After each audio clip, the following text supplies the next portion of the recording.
Hey everyone, I'm Mind, and this is set number 71861, the Old Town 15th Anniversary from the LEGO Ninjago Legacy theme. This set contains 4,851 pieces, 23 minifigures, and will retail for $299.99 in the US when it officially releases on January 1st, 2026. This set was gifted to me early for review by the LEGO Group through the LEGO Ambassador Network, but all opinions expressed in this video are entirely my own. If you missed it, I've been doing early reviews of every single January 2026 Ninjago set, and this is the final set I had to cover, so after you're finished with this one, if you want to go check out any of the others, they're up on the channel right now. And as always, if you enjoyed this kind of content and you want to see more, liking the video and subscribing to the channel does a ton to help support me and the channel, and it also helps YouTube to show you my videos more often. I also want to point out that this is obviously a very long video. There is timestamps in the description, please feel free to use them if you want to skip to specific minifigures, specific parts of the build. I totally understand not wanting to watch however long this is going to be all at once. So yeah, the timestamps are there so you can watch the parts you're the most interested in, but the goal of this video is to be the most comprehensive review possible, showing every single secret, every single detail, so that's why the video is as long as it is. But now, with all of that said, let's get into the review.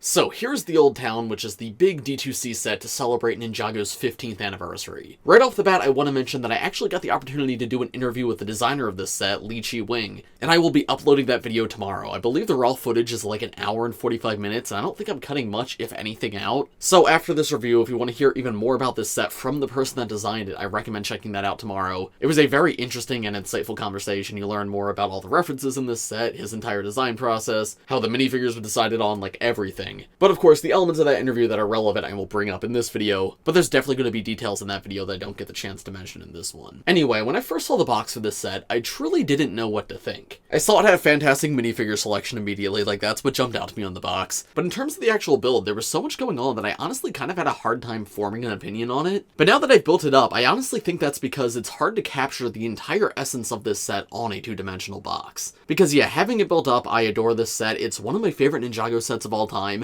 and honestly, I might even prefer it to some of the Ninjago City sets, which are some of my other favorites. But yeah, this is an impressive model from all angles, inside and out. So in this video, I'm going to take you through every single thing it has to offer, both in terms of build and references to the show, play features, everything. This is just the perfect all-in-one set for Ninjago fans. But if you're not a fan of Ninjago and you just think the set's cool, just on purely a build level, there's a lot of really incredible stuff going on here. So I guess first off, let me show you how this set comes apart. It splits into 4 distinct sections. There's the gateway at the front, you pull off like this. I'll move this to the side for now. Then we have this section which has the stairway, the little dragon hunter themed shop, and the post office. And that comes off just like this. And then finally we have the back archway, which is connected to this tower and another building. And it also has a little bit of a natural area right by it, right? There's the waterfall, a little lake up top, these stone steps, and there's a zip line to get from this building to this one. However, that zip line does need to be disconnected, and then you could separate these two sections. So now you're just left with this one.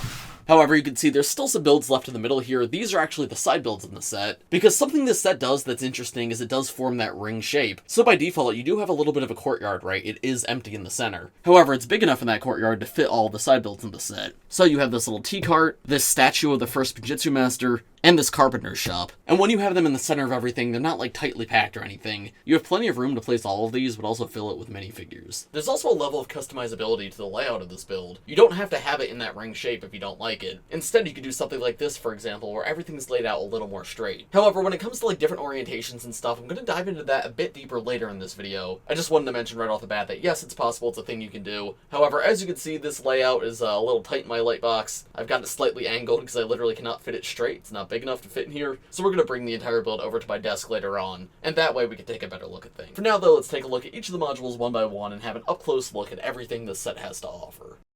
We'll start with the front gate, which I feel like is a much more interesting build than a flat picture of it makes it look, because a big part of it is the gate's a lot thicker than you'd expect. It has a full rooftop up here, and the pathway to walk in is 5 studs deep if you want to pose minifigures. The grate building here on this pathway and the entire set is just fantastic. It's the right amount of variety where it's not boring, like it does feel somewhat random, but it simultaneously feels very natural, like there's intentional placement to these bricks. The walls of the gate are on like a little bit of raised terrain, actually somewhat similar to the blacksmith shop, which was made by the same designer. And I do really like that raised base because it makes this feel more like a part of the actual world, instead of just being a building like placed flat down on a desk. Additionally, having that raised base can lead to a lot more possibilities when it comes to building, just because you can hide things in that base and do things you may not be able to do otherwise. The wall texture is very pretty. It uses a few different colors, right? We have dark bluish gray, we have dark tan, we have white, we have brown, but it doesn't feel messy, it just feels lived in. Like, this does feel like the walls from an old part of town. I like the variation between the masonry bricks and the regular bricks, using some of these rounded 1x2s to create some unique shapes, like some slight gaps in the bricks. There's an open window piece right here, but the coolest part of this wall is definitely this tree that's growing throughout it. And you can see how it was sculpted to make it look like the tree actually carved itself through the wall. There's just the tiniest little gaps in the wall around the tree. And I'm getting a little ahead of myself, but if you turn it around, you can see the tree is also on the other side. Back to the front wall though, you can see there's some variation in the colors of foliage. Of course, that tree we just looked at uses bright orange and yellow, but then we also have some pink like cherry blossom trees, and those two colors are used all throughout this set. You're going to see more yellow trees and more pink trees. And that's one of my favorite things about this set, is just how much foliage there is. Because while these are very iconic LEGO pieces, like I remember playing with trees that used these when I was a kid, whenever we see these parts, I feel like LEGO never dedicates themselves to them. We only get a couple. Very small, somewhat boring little trees. But this set does something awesome where there's tons of these somewhat tiny trees, but then also one really big one, and just altogether, it's way more foliage than I'd expect to see in one single set. Here at the main gate, there's some lanterns hanging down, we have two stickered pieces right here, and the corners of the roof of this gate are actually topped off with black frog pieces. This is the iconic classic LEGO frog, but this is the first time it's been released in that color. And if I remember my interview correctly, I believe that's one of only 3 new colors in this entire set when it comes to pieces. There's the frog in black, which you're going to see all throughout this set. I'm pretty sure this piece right here, the sand green arch piece, and then one other, which we'll get to later on. But yeah, those are the only recolors in the entire set, because the designer wanted to give as much of the budget as possible to the minifigures, because as you'll see, this is by far the best minifigure selection of any Ninjago set ever. And I think it's so impressive that such an amazing model had to introduce so few new parts. There's so many little things too that just look nice. Like, look at this texturing right here. That's like the minifigure accessory piece that has a bar on one end and a stud on the other, and it's used for like Spider-Man to shoot webs out of his hands. But no, here it's in gold and it creates like a really nice emblem on the top of the gate. There's so many little things like this in the entire set that I don't even know if I could point them all out. The left wall does a lot of very similar things as the right wall, but once again looks fantastic. And the roof section here is quite pretty. I like how it increases in height to reach the rest of the gates, and you can see that same designs on the other side as well. And at the very end here, it's topped off with a lantern. A couple other things too is obviously there's some angles in this build already, and there's angles all throughout. And every single time there's a dramatic angle, it's covered up really well. You don't see any super obvious gaps. Like here you can see the ingot pieces used to fill in that gap. We have another bend right here that's covered by these 1x2 slope pieces. Moving inside, the opposite side of the gate is just as detailed as the front.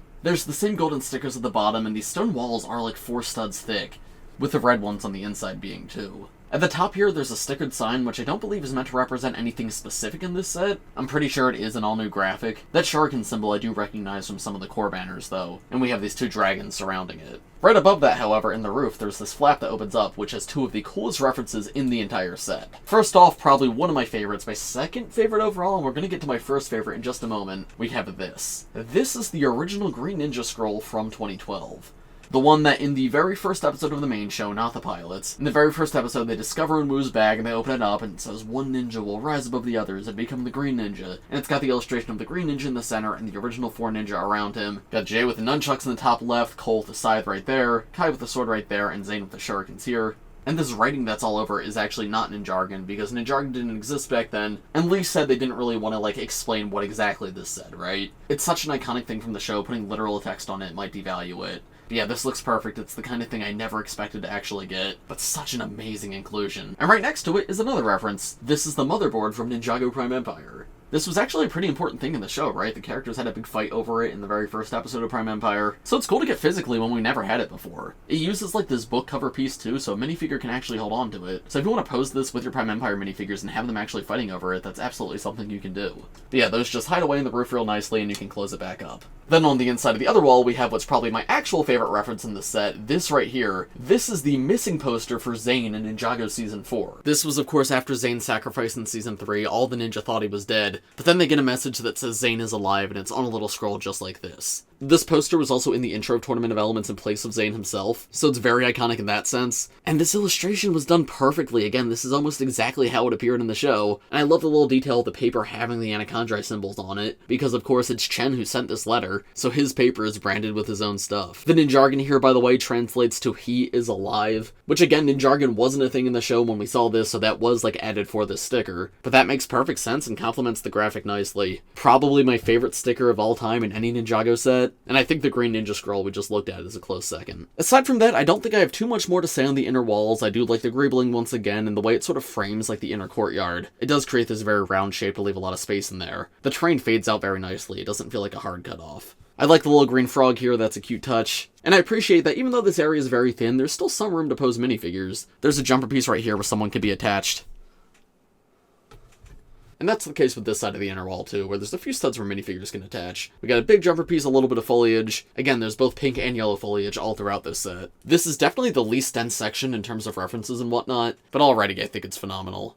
Here's the next section of the build, and this is where we start to get our first few shops and livable areas. On the left side here, there's stairs for minifigures to get up to this upper level, which is very nice to see, because sometimes in sets, like, there's no in-universe way to get from a lower level to an upper level, but here they actually provide a way that makes sense to do that. We're not going to head up there just yet, though, because first I want to spend some more time looking at the ground level, because here we see the Ninjago show references start to come in full force. Next to the stairs, there's a little bit of walkable area, and on this wall there's a poster. The Ninjago at the top translates to Shadow Theater, and you can see this graphic is actually of Eagle, Rontu, and Gondolaria, and this is referencing the scene in Dragon's Rising Season 2 where Bonzel explains her backstory, how she was created by Gondolaria to be the spell that defeats the Forbidden Five, and it was all this sort of like shadow puppet animation. So this is like an advertisement for an in-universe Shadow Theater show that's telling that same exact story with graphics that look just like the show. Next to that, we have the door that is the entrance to the post office, and we will head in there momentarily, but first I want to finish taking a look at the outside. The Ninjago on the sign at the top, of course, says post office, and here we have a little mailbox for the post office, presumably some sort of drop box, and it's got a sticker on it of this little trumpet, and that's actually the logo that's been on the postman's outfit in the show, so it's neat to see it in the set as well. Inside of that, there's a little individual letter, and of course more can be slid in that slot. We have another tree here just growing in the terrain, and this one's not nearly as big, just some small petals at the top, but again, it just adds to that old town sort of slightly overgrown look. Then here's a sticker that's probably the most densely packed with references of anything in this set. We have 7 different things here, all pretty much completely unrelated to each other. And I'll go from most obvious to least obvious. On the bottom right here, this is the Sky Pirates logo from Ninjago Season 6.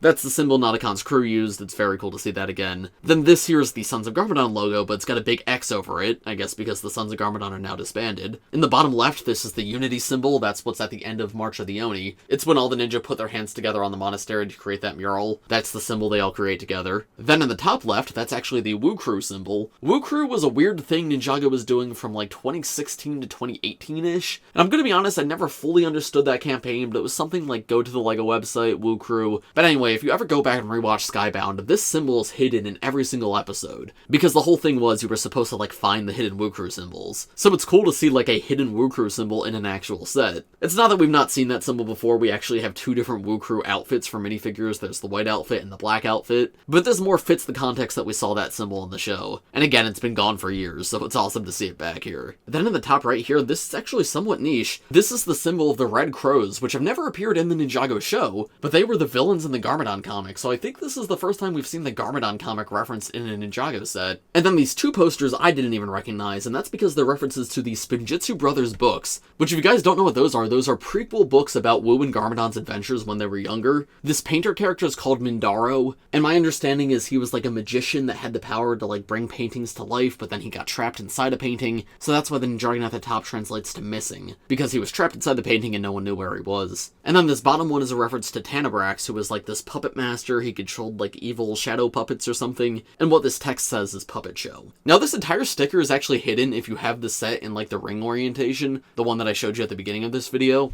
And honestly, I think that's a bit of a shame, because this is one of the coolest stickers in the entire set. Of course, it is LEGO, right? You can always customize things if you'd like. But yeah, it's a shame it's not always visible by default, because there's a lot of really cool stuff happening here. Now, if we turn this build to the side, we can come to the outside, and just like take a moment to take in this very rocky, mountainous texture here. This looks great. There's a tiny little build right here that can actually be removed, and that exposes a few technicals, and this is basically just used as a filler piece when you're trying out different orientations for this set. So in the ring formation, it goes here. But for example, if you didn't want anything to attach right here, you could attach this piece here instead, so that way you don't have the open technicals. Then all of this right here is actually the outside of the post office. There's a little foliage growing on it, we have an air conditioning unit at the top. I think it's so funny how air conditioning units are on like every single LEGO building all the time. Not that I dislike them, they're just way more common than I'd expect them to be. The roof here creates like this tile design with these ingot pieces. And the shop itself is attached at a really neat angle. You can see it's coming out almost 45 degrees from this wall, but also 45 degrees from this wall. It's not attached to any studs directly below it. It really makes it feel like it was built into this wall. Now if we want to get inside the post office, of course there's the door at the front. And that's perfect for minifigures, but if you want to get in there yourself, it's a little annoying to get in, right? Maybe for kids it might be easier, but even then, fingers are so big, not always the best to go through the doorway. And a lot of sets like this would have you take off the roof, but the roof's a part of its own structure. So instead all of that's locked in place.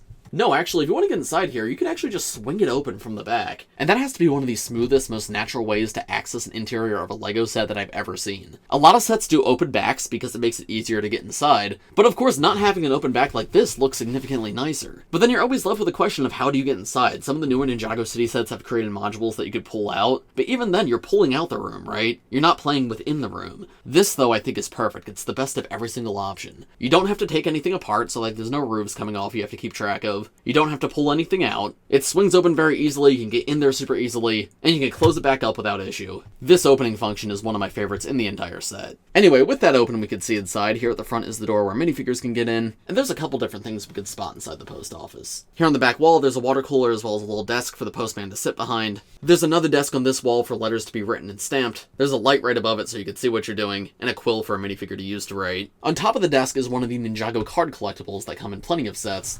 They've been doing this since 2015, they're remakes of the original cards from 2011 and 2012. And this one right here is actually Cruncho, one of the Skulkin generals. I think it's so cool to get a bad guy card because most of the cards we get are the ninja. But yeah, this is the original Cruncho card, obviously shrunk down to minifigure form. I'll put a picture on screen of the original if you're curious. And that's actually not the only one of those in the set, because if we look over here, as a part of the door that swung open, underneath this pile, we have another sticker Ninjago card piece, this time of Knuckle. With these new Knuckle and Cruncher cards, I'm pretty sure a Whiplash card already exists, so we now have cards of all of the Skulkin generals. You also might have seen me remove this right here. This is like a video game case for the Prime Empire video game. You can see it's for Playbox up here, and you might be wondering, why is that not in Ninjago? That's because this actually matches the video game covers that we get in LEGO City sets. Playbox is like LEGO's unbranded console, right? Sort of like a mixture of PlayStation and Xbox, and you can find other Playbox games in LEGO City sets, so I think it's cool to create that consistency between Ninjago and City, and now we have an official Playbox Prime Empire game. It's got Unigami in the back and Digikai in the front. Aside from that, this is just where the mail is sorted, so we have a couple different letters and piles right here. There is 3 different printed parts used here, but none of them are exclusive to the set or anything. I think that's everything to see in the post office, so we can close that back up now, and right next to it we can find another section of the outer wall. This is in the same style as the parts of the wall that were around the gate. You can see it actually connects to that part right here, and on this wall we can actually find another direct reference to the Ninjago show. This is a wanted poster that has Kai, Nia, and Wildfire on it, and this is specifically a reference to Ninjago Dragons Rising Season 3. Specifically, I'm pretty sure the very first episode of Season 3 when they're out looking for Jay,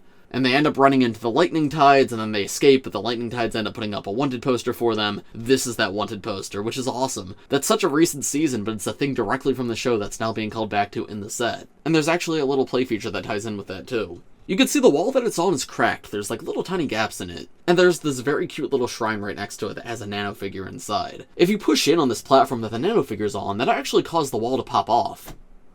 Then you can move it out of the way, and it creates this hole in the wall. So now this is another way to get minifigures from the inside to the outside and vice versa. That function is incredibly well tucked away in the base of the build. You can see pushing in here moves this ever so slightly, and that's enough to push this wall off of this clip, and that way it falls out of place. Of course though, if you want to replace it, you can slide it back in pretty easily, and now the wall's back to being all patched up. Here we have another very pretty yellow tree that's built into the wall, and again, I love how these branches are on both sides. You also see a little bit more of that same roof design that we saw in the front gates, though it's definitely petering out a bit here, and you can see this branch seems to have grown into it a little bit, so it's more concave than the rest of the roof to make room for it. But now we're back around front to the stairs, so let's actually move up the stairs into the Dragon Hunter shop. On this upper level right here is the roof of the post office, and again, there's tons of room to pose minifigures. Lots of jumper pieces, lots of studs, lots of greeveling. It feels natural, but also spacious, but also detailed all at the same time. There's like a little bit of a balcony minifigures can look out off of. The pathway leads to this little Dragon Hunter shop, and this feels straight out of 2018. That Dragon Hunter aesthetic is captured so incredibly well here. It's got the color scheme, it's got like the parts usage. There's a sign right here that says Faith, which is of course the name of the character who runs this shop. We'll take a look at her when we take a look at the minifigures later on. But little things I love that make this feel like very Dragon Hunter-ish. Of course all the silver ingot pieces, but also the tooth pieces. Having these these windows be completely open, and honestly the entire shop be very open. Those little candles be light sources, we have like teeth pieces at the top. The roof is very haphazard, you've got these planks like layering on top of each other at angles, little gaps and like different parts used. This ingot right here is sort of like randomly placed on this side. It does give that cool apocalyptic vibe that Hunted was all about. The entire shop connects at an angle, but it's actually a different angle than the post office is connected at. And that's another one of those things that makes this set so impressive, because it breaks the LEGO grid in so many different ways. Obviously the walls themselves have a lot of curves to them, like just the studs have a 90-degree angle right here, but even this section right here on the side has a slight angle to it, and so does the Dragon Hunter workshop, and so does the post office. I think the best way to describe this is like controlled chaos. There's so many different things happening, it's going so many different directions, but it all comes together to create one cohesive, one very solid build. And again, adds to the realism of everything, because in real life, like, buildings and towns aren't perfectly laid out in a grid. They may not have this many angles and whatnot going on, but it truly feels like all these locations were built into the natural terrain that was already there. But now, taking a better look at the actual shop itself, this side of the roof can come off to give you a better look at what's inside. And you can see it's some sort of like mechanics workshop, which makes sense. The Dragon Hunters were all about creating all these different vehicles. They had the Diesel Knot, which is one of the biggest Ninjago villain vehicles of all time. So we've got some machine parts on the table right there, and an engine off to the side. Then at the edge of the shop, there's this nice little balcony with a jumper piece. And here you can pose a minifigure to look out over the rest of the town while they're in the shop. That's got the perfect amount of space for one single minifigure. It's not overly crowded, but it's also not like too big. I'm not sure if I pointed it out already, but on each side we also have these stickers with the Dragon Hunter symbol on it, which really just ties everything together. It is so amazing to see this come back. Like, truly, this feels like a build plucked straight out of that summer 2018 wave and placed straight in this set. And then we have one more thing. On the roof of the shop here, we actually have a little crane that holds a crate. The hook connects on a string, and if you turn this gear piece right here, you can lower it down, actually, all the way to the ground. There you go, you can see it fully touching the ground, and there's still more string to go. And of course, when you're done, you can raise it back up. The crane can rotate a full 360, so you could actually grab stuff from the outside of the gates and bring it in if you wanted to. I think it's very effective at what it wants to be. I will say, on a personal note, this is not a real critique of this set, this is just a thing about me. I hate whenever LEGO sets use the string piece. They are the bane of my existence. I've hated them since I was a kid. I don't know if it's like a weird phobia or something, but when I have to tie a string this small, it genuinely makes me very anxious. So whenever I see something like this in a LEGO set, I always dread putting it together. It objectively does make for a cool function, and now that I have it done, I'm glad it's here. But if I could flip a switch and make a string never come in any LEGO set ever again, I definitely would. Anyway, of course, this crate could be removed from the hook, and if you're curious what's inside, let me pour it out. You can see it's actually a little cookie. That's of course not new for this set or anything, it's a very common LEGO part, but I think it's a very cute idea that Faith is just moving around crates of cookies. And I think that's all for this section of the build, but it was phenomenal. There was interesting techniques when building, lots of places to pose minifigures, there's actual play features like the crane and the wall that can break open, and of course so many references to the Ninjago show, and even things from Ninjago that are not in the show. I think this may actually be my favorite module in the entire set. But of course we still have 2 more to go, as well as the side builds and then the minifigures, so now let's move on to the next one. Now, if I was to continue around the circle, the back section should be next, but I'm actually going to take a detour to the other side of the front gate instead, because the main back section is by far the biggest section, so we'll save that for last. This section is by far the smallest of the 4, and it's one of the more natural sections, only having one like human-built structure, and the rest of it being plants and rocks and terrain. Starting on the left side here with that terrain, I mean, it is so pretty. I love how there's these distinct stone platforms with these jumper pieces to pose minifigures. And there's even like the tiniest little pond right here with a waterfall, which just like with the rest of the build too, the shaping here is so impressive. There's more of these like somewhat seemingly random angle changes that allow that full ring design when it's all put together. I especially love how the terrain here almost sort of zigzags. At the back of the terrain we have another one of these yellow trees, and here's how all of that looks on the other side, and this is where the tree's connected. This is where the wall of the main gate sort of peters out on the other side, so you can see this structure is actually designed to look like it's built on top of the main gate.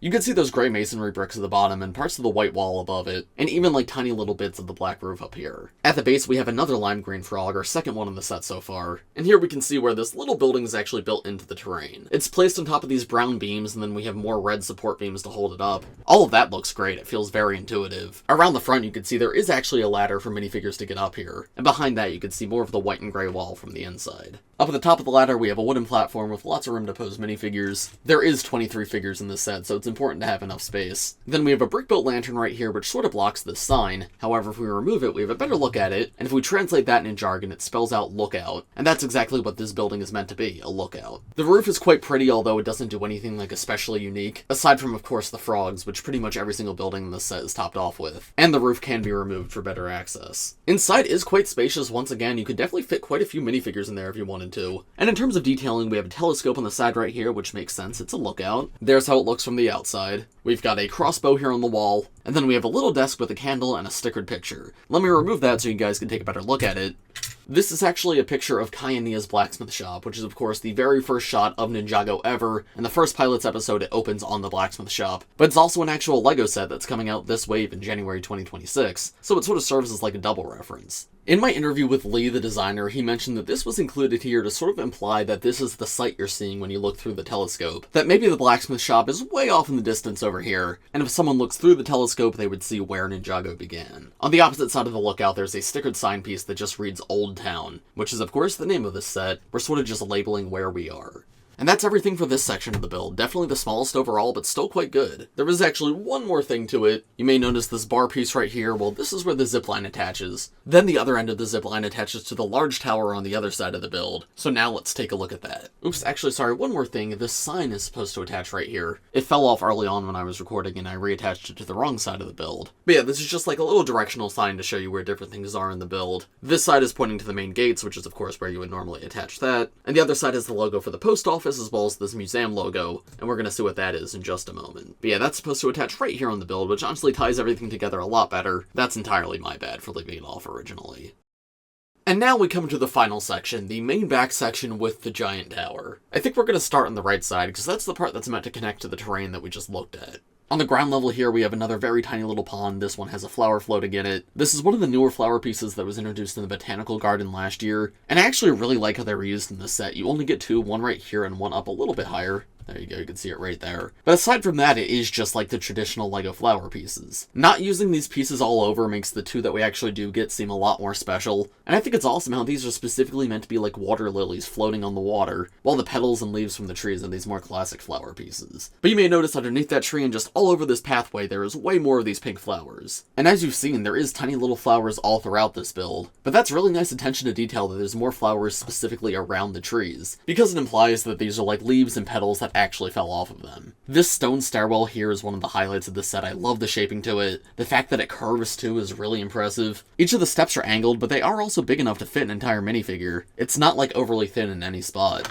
But if you're coming from those platforms we just looked at, which would normally connect right here, you can have a minifigure hop from them to this stone right here. So there's a very natural path from both that section and from the ground level. Here's a look at the stairs from the side, and this is another one of those pieces that's sort of like a filler piece to cover up some technicals. So if you want to have one of the builds connect right here rather than right here, you can swap the position of this little bit of terrain. But yeah, if you want to have it in like the ring orientation that I showed early on, this is where it should connect. Now, there is a Ninjago reference hidden in the base of this build that's actually quite funny, however I have to take it apart to see it, and this is built so well that it's actually kinda tough to get in here, but let me do my best to show it off to you. Gotta take apart these poor steps. There we go. One more. Can I take that off? No, that's two in there. That's okay, you can still see it. If I lower the camera down, you can see there is a green jumper piece with a skeleton head on top, and that head has long black hair. Of course, what that's supposed to be is the skeleton of Moro that we saw in Possession. When I pulled that out of the bag, I laughed so hard. I saw the hairpiece and I was like, what is this doing in here? And then I saw the skeleton head and I was like, oh, okay, that makes sense. I don't know if I mentioned it in this video yet, but this set has at least one reference to every single season of Ninjago, and this is the one for Possession. It is Moro's skeleton. Of course, it's the same black hairpiece that he always has. It does not have the green streak. I think it would have been really funny if this is how he finally got the green streak, was on a skeleton, but it works even without it. You have that green disc underneath to show that, like, yeah, this is meant to be Moro. And there is no way to access that normally. You do have to take apart the build. So it is just meant to be like a fun little Easter egg when building. I love that so much, though. Also, hidden somewhere in the build is the Teapot of Tyron from Skybound, and I would love to show that off, but I kind of forget where it is. And that is also a secret that we've seen in other Ninjago sets before. It is just the comment part, so I don't think it's as important to show it off. But yeah, know that that's also buried somewhere in here. For the time being, though, let me put this back together. Let's see, do I remember how this goes back together? Yeah. But now with everything put back together, we can get to the top of the stairs, and this is where we have this beautiful cherry blossom tree. And this is honestly one of the best LEGO trees I have ever seen in a set. The curve it has going on is so pretty. It uses like one of the LEGO Dreams limb pieces to create the start of it, and then one of the Ninjago dragon horn pieces above that. Like I mentioned earlier in this video, I love the amount of cover that's here. There's so many individual leaf pieces that it truly feels full. This does feel like a quite accurate and realistic tree design. It's not even just from one angle or anything either, it's very full from the back as well. And you can see there's a little lantern hanging in the tree, as well as a kite that's in the tree right here. And that's two separate stickered pieces to make that up. From the back, if we move down, we can see the roots of the tree too, and wow, that's just gorgeous how that's designed. Again, one of those LEGO Dreams limb pieces is used here, but it's like fully embedded inside. I think this is the first time I've seen it used not to be a branch. Instead, it's being used to create some of the texture on the trunk. There's some of these loose branches and roots that come all the way down to the ground. This is phenomenal overall. I love the way it embeds into the terrain. At the top here beneath the tree, we have another body of water with a water lily. There's also more of that stone path with the jumper plates as we saw in the last build, and that leads to the door of this building, which we'll look at in just a moment. Turning this around, below the lake is this rocky back wall, and this actually opens up and has interior inside. For minifigures to actually get in, like in universe, there's this rock that slides open right here, and that just leads to the tiniest little doorway for them to get inside. However, if you as a person want to get inside, this entire thing can swing open, so now you have much better access and can actually pose minifigures. However, it's a little bit dark in there, so if you want to see a bit better, the lake above it can also slide out, so now it's fully illuminated and open from the top, and it's much easier to get inside. This location is for the Loyalists in the set, which are the main villains of Ninjago Dragons Rising Season 4. It specifically seems to be some sort of like secret hideout for them. The Loyalists are called Loyalists because I'm pretty sure they're loyal to the old Imperium government, Empress Beatrix, who of course was dethroned in Ninjago Dragons Rising Season 1. So on the wall there is a stickered poster of Empress Beatrix, just like the ones we see in Season 1.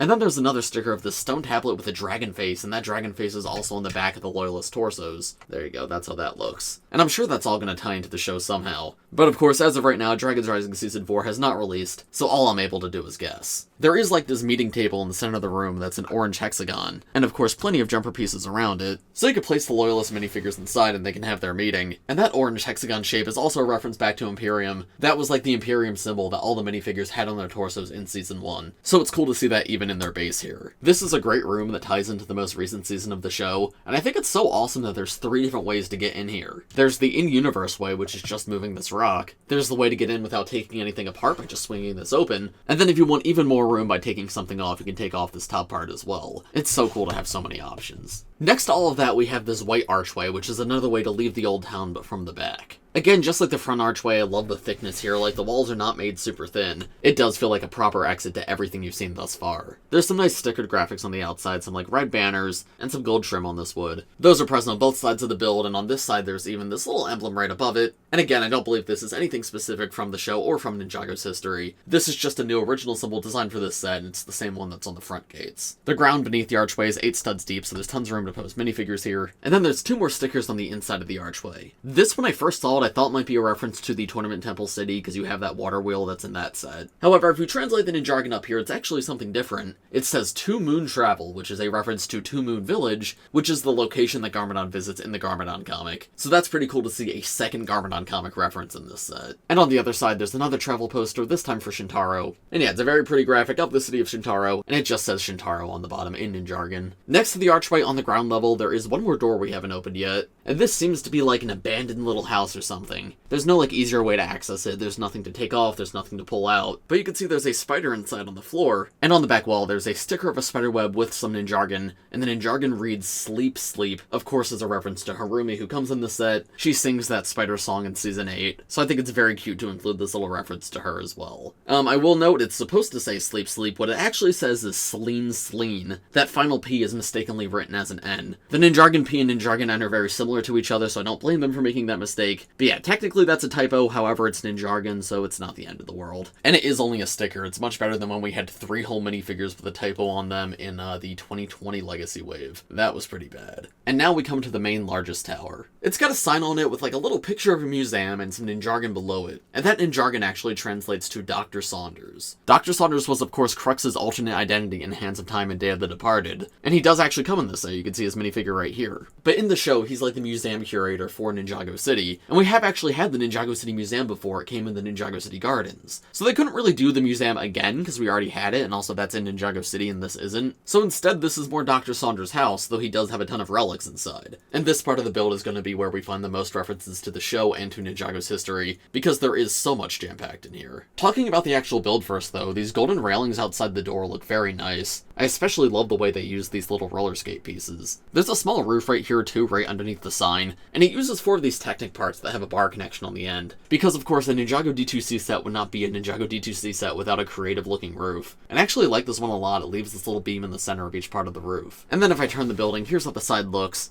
And this can actually pop out to give you better access into the interior. You can see inside of that wall there is a ladder so minifigures can get up to the next level, or alternatively they can just explore this green building that's on the side right here. This uses sand green as a base color with like a brown trim and a black roof. And when I saw this, I thought this was meant to be a reference to the Temple of Jitsu, which had a building with the same exact color scheme. And that's especially because there's another building at the top right here that uses sand blue, brown, and black, which is the color scheme of the other building in the Temple of Jitsu. But in my interview with Lee, he said that was completely unintentional, they just happened to have the same color scheme. But honestly, intentional or not, I think that's pretty cool. It's sort of like a callback to the very first Ninjago D2C set, which came out 11 years before this one. Around the back here, this is just a wall with windows, and again, this wall can be removed, but we'll take a look at that in just a moment. Let's finish taking a look at the outside. This wall's pretty much just green. I do like some of the variation in the color having the olive green in here as well, but when you have this connected to the other builds in the set, this does just go flat against them, so that's why it's probably not the most detailed. And then at the front of the building right here, we have very similar windows that we saw on the other side, but this is probably one of the coolest techniques I've ever seen. So these are like those 1x2 sloped grate pieces, and because they're a slope, they do raise up. But you'll notice in this set, they're not sloped, they're actually completely flat. They're sort of like this inset in the wall, but it's completely parallel to the main wall. They are just attached and angled in such a way that the slope becomes non-existent, so the set's able to use the texture of that slope piece without having to commit to the shape as well. From just like a LEGO geometry perspective, that is amazing. Above that, we have the roof, which is the same style as all the other roofs in this set. There's some fallen petals here to add some color. Of course, little frogs to top off the corners. I do love the way the shape of this arch was done, and the way it connects to the rest of the roof with this clip is very cool. This roof also has like a good chunk cut out of it because it has to accept the rest of this building that cuts through it. And just like all the other angles in the set, that's really well done. There's no like super obvious gaps or anything. It almost feels like this was freeform built like this, not like it's using LEGO parts. I find it so impressive that they made that look nice from both sides. Anyway, this entire roof section can be removed, which allows light in the top, and then that wall can come out that I pointed out before. And now we have a better look inside of Dr. Saunders' study and all of the relics that he has. First off, this book right here. I guess this could go on the bookshelf, but it had fallen off. This is the Jack the Rabbit book from the very first season of Ninjago. I believe it's season 1, episode 5. It's when Lloyd frees Pythor, and then Pythor betrays Lloyd, and Wu ends up picking Lloyd up, bringing him on the Destiny's Bounty, and he reads him a story about how he should never trust a snake. Well, this is that book. This is Jack the Rabbit. You can see Jack here with the snake around him. And on the inside, we have a second sticker that says Once Upon a Time. Of course, all written in jargon. And there's a little carrot picture in the bottom left.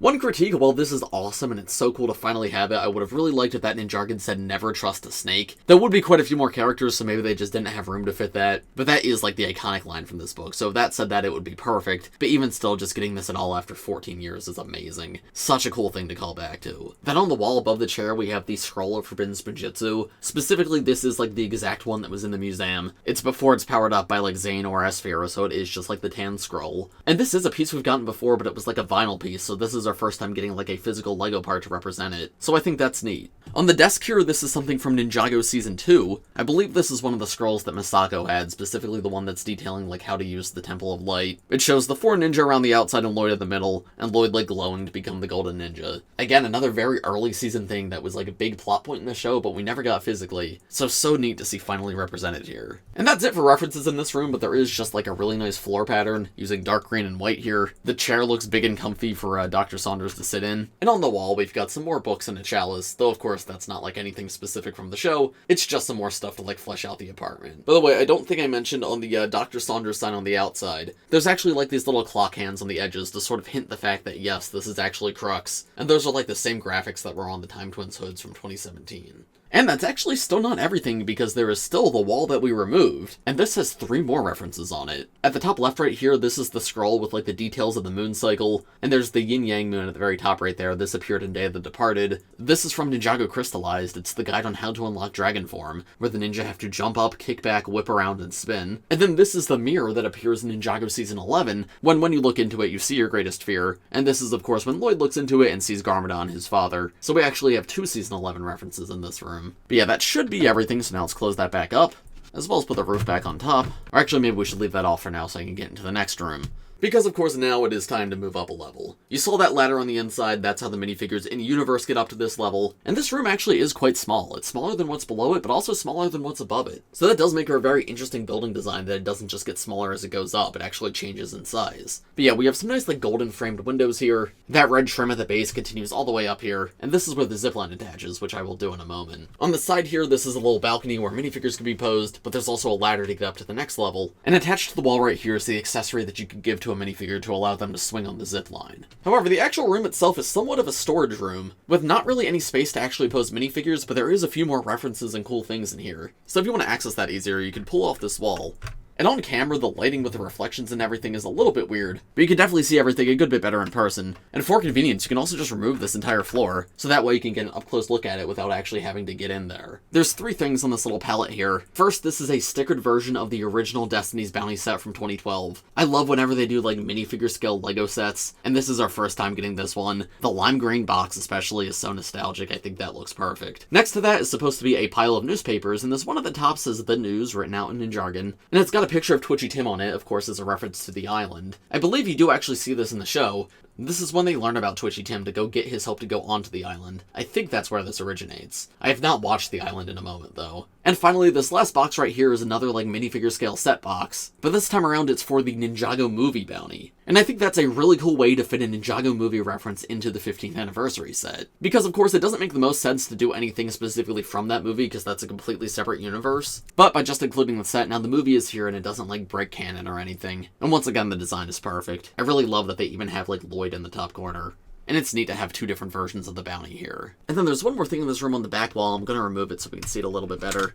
But this is another stickered scroll of the Myth of Oni and Dragon. This was another animated sequence from the show, and it seems like they tried to represent most of those in this set. Like, you had the shadow puppets with Rontu and Eagle. There's another one that you're going to see in just a moment. But yeah, this is from Season 8, Sons of Garmadon, when Lloyd is learning about his Oni ancestry. It's got the Oni on one side and then the dragon on the other. But then if I put that back, we can climb the ladder up to the final level. And here we have another very nice little balcony in a similar style to the one below it. There's a telescope here that can look out onto the town. And the roof of the sand blue part of the building is gorgeous. It uses the same pointed design as the lower roof that has these claw pieces. And I really like how these slope pieces are sort of offset here to create some texture. And we have these additional spikes coming out of the center too. Off the side of this building there's a sign hanging that spells out Old Town, which of course makes sense. This is the tallest building in the town, so it's going to be the one displaying the sign to the town.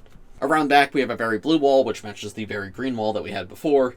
And then just a couple windows on this wall, but that can also be removed. And of course, the roof to this part of the build can also be removed to give you better access into the interior. And now you have a pretty good look at everything. This is like a little office for Dr. Saunders. You can see he's got a dark red chair there, some filing cabinets on the wall. You can see he's got a little desk fan right here. There's an adjustable light right above that. There's a classic Lego phone piece on the back wall here. And then we have 2 more stickered references in this room. First, you can see on the back wall right here, this is an illustration of Naiad defeating Mojira as we saw in Seabound. Just like the Gondolaria sticker and the Oni and Dragon sticker, this was another sequence from the show that had a unique animation style. So they actually replicated that animation style here in the sticker to make it look like an actual scroll or painting or something. That's really cool to see, and that checks off our box for reference to Seabound. And then on the table here we have another newspaper, and this is actually the only one in the set I could not recognize. I had to ask the designer of the set myself. This is actually a reference back to Ninjago Season 3 Rebooted. This is from the episode where they all go to space and they encounter those alien bugs that eat metal, and this is actually the news article that Nia looks up about the bugs, and that's how she learns they eat metal. Apparently a meteorite with these bugs fell to Earth, some researcher found it, and there's a news article about it, and this is that news article. Very, very niche reference, but I think it's quite funny to see that episode specifically referenced, because that's probably one of my least favorite Ninjago episodes of all time when they go to space. It just makes no sense at all to me. But now it's eternalized in this set, which I find quite funny. But yeah, I think that's almost it for the entire build of this set. But we are far from done in this video. We still have side builds and minifigures to look at. There is a couple more things to point out here, though. and that is the Zipline. One end of it attaches right here on the tower above the Dr. Saunders sign. Then I'll reattach the module on the right, hook up the Zipline from one end to the other, and there we go. Now using that hook that I pointed out before, a minifigure can slide from one end to the other just like this. There we go. That's a fun feature. LEGO ziplines are always awesome, and luckily this string does not require anything to be tied, so it's perfectly fine in my books. Something to note when you connect two modules together, there's not actually any real points of connection. You're putting Technic axles into Technic holes, so they don't actually lock in place, they just loosely fit in there. That's to make it easier to take apart and swap around, and also easier to move. You don't actually have to take anything apart if you want to change things, it just slides very easily out of place, but that is something to be aware of. Of course, if you want things to be more permanently locked together, I'm sure you have extra Technic pins in your collection, so you could very easily make that change. But yeah, by default, every single module connects like this, so there is like a little bit of looseness there. But now, here is all four of the main sections put back together in that ring configuration that I had at the beginning. This is, of course, like the main configuration that's on the box, but there is actually other ways to display this. I am going to show some of those off, but not just yet. For right now, let's take a look at the side builds that come in this set. Here's the first side build in this set, this little Carpentry shop, and this is very cute. It's got a sign at the top that says Chucks, and that's the name of the Carpenter minifigure in this set, who is actually a character from the show. Stay tuned for the minifigure discussion where I'm going to talk about that. And then we have another stickered sign piece on the side right here that says Open. The roof of the Carpenter shop uses these cockpit pieces from the General Grievous Starfighter in dark green, which is an all-new color for that part. And of course, I mentioned that the designer of this set is the Li Chi Wing, and this piece is actually his signature piece in Ninjago. It's his goal to recolor this piece in one new color every single year. It was brown in the Temple of the Dragon Energy Cores, it was dark gray in the Dragonstone Shrine, it was dark blue in Zane's Ultra Combiner Mech, and now it's dark green here in this set. It works really well on this little roof, and it's a nice way for him to like leave his signature behind. Of course, though, that roof can still come off, and here you can see the inside of the Carpentry shop. We've got some logs on the left side here, some planks that are being worked with here, two little desks, this one has a teacup on it, but the highlight of this build is this right here. It is wooden blueprints for Sensei Wu's cart that we see in the Ninjago pilots. Again, another very early Ninjago thing that is so cool to call back to, and you even see the ninja pulling it here and Wu sitting in the seat. That is adorable. That's about all there is to the shop, but once again, it's spacious enough to fit a few minifigures, and it fits in very nicely to the courtyard of this set. Next up is this tea cart from Mystake, and I think this is really cute. We already got her full tea shop in the Ninjago City docks, so it makes sense that we didn't get like a full building here for her. Instead, it's just a little cart with a teapot, and then she holds a teacup in her hand, so she could pedal it around and sell tea to customers. It's a nice little way to bring some life to the old town. I don't really have much else to say on it, but I'm happy it's here. It gives another character something to actually do. Then this is pretty cool. It's a shrine to the first Spinjitzu master. We've got a statue of him in the center right here, which is kind of like a bonus minifigure in this set. It does just use like the standard LEGO statue pieces though, plain gray legs, plain gray head, and then the statue torso comes in lots of sets. But I like the golden hat, that's a fun touch. And then he has 4 different candles around them, and they each correspond to one of the golden weapons, of course the weapons of creation. He used these to create Ninjago at the beginning. So we have the Scythe of Quakes, the Nunchucks of Lightning, the Shurikens of Ice, and the Sword of Fire. Cool detail is the Scythe of Quakes is actually the show-accurate Scythe of Quakes, not the one from the sets, though everything else is pretty close to the set version. I mean, Sword of Fire is the same in both. Shurikens have more detail in the show, but I think this works for both. This is actually specifically the set version of these because it has a gold chain and not a blue chain. This, though, is distinctly the show version, and we've never gotten a Scythe of Quakes like that. So yeah, this is a cute little side build in its own right, however, it also serves a second purpose. It can be used as a spacer when connecting different parts of the build to each other. So each of these little, like, golden weapon things can actually come off, all except one that is. I think the Nunchucks of Lightning have to stay on there. And these ones that are removed, you can use them as covers, just like the little bits of terrain that we saw earlier, to hide any Technic holes in the main build that you don't want to see. This, though, has 2 open Technic pins now and 3 open Technic holes, so if you wanted to, you could attach the statue here like this, and then another part of the build behind it like this, then feel free to cover back up the last remaining Technic pin. And it just serves as a spacer to create entirely new orientations like this. I'll dive into that a little bit more when we go through the different layouts in just a moment. But yeah, up close like this, that is the second purpose of this side build. Next up for side builds, we have this flyer for Jay, which is straight out of the pilots, and such a cool thing to have. This is technically a part of the minifigure, but it's too big to show with the minifigures, so I'm going to show it off here. The tan wings of the glider can move forward and back ever so slightly to have like a little bit of a flap, and they can also hinge open if you want, but I think they look best closed. Around the back there is like a little tail to the glider, so that way Jay can actually stand up straight. It's not going to tip over because it's back heavy. And you can see it attaches to Jay's back on a transclear neck bracket. And there's Jay with the glider removed. You can see Jay comes with like this classic LEGO pilot helmet piece too, which again is what he was wearing in those original episodes. This is something I always wanted as a kid, so I'm very happy to finally have it. And even from the back, you have like the individual fingers of the wings. This is not just functional, this is how it should look from the back. This is great.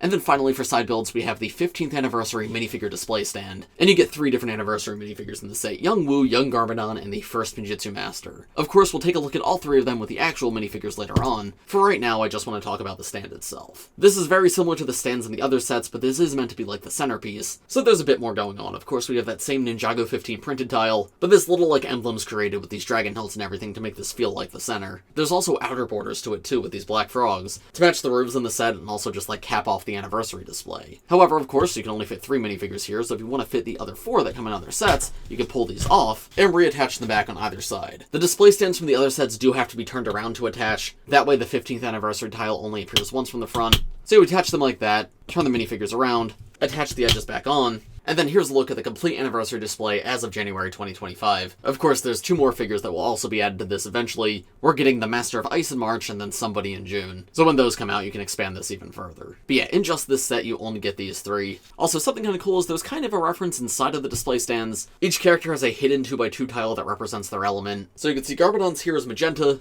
the first Spinjitzu Master has gold, of course, and then Wu has white. I think gold would make the most sense for Wu, but I assume they didn't want him to have the same thing as the first Spinjitzu Master, so they gave him white instead because that's on his robes. But yeah, I think that's all I have to show you for the builds of the set, at least for now. I'll talk about them more at the end of the video, of course. If you want to see more about the minifigures right now, go click the timestamps in the description below. That way you can hop straight to them. However, if you don't want to click the timestamp, real quickly, I am going to show you off some of the different orientations for this set. I won't spend a ton of time doing it, but I know not everybody cares about that, so yeah, feel free to skip around with those timestamps in the description.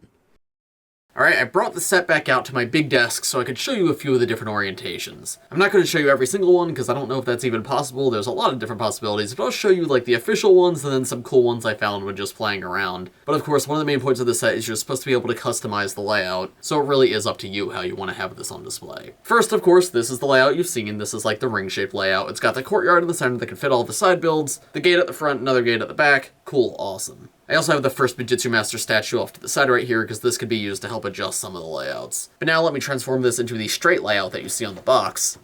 Take the gate off like this, take this off like this, take these apart as well. Here we're going to use the statue, take off the unnecessary parts on the sides. Oh, the statue itself fell. But yeah, we're going to attach the statue right here and right here. Then add this back on the side to hide that Technic pin. Then over here, I'm going to remove that little bit of terrain and reattach it at the front here. And we've got some newly opened Technicals that I can attach this part of the build to. And finally, there's one more of those terrain pieces that I can remove right here, attach it to the front, and then reattach this where that used to be.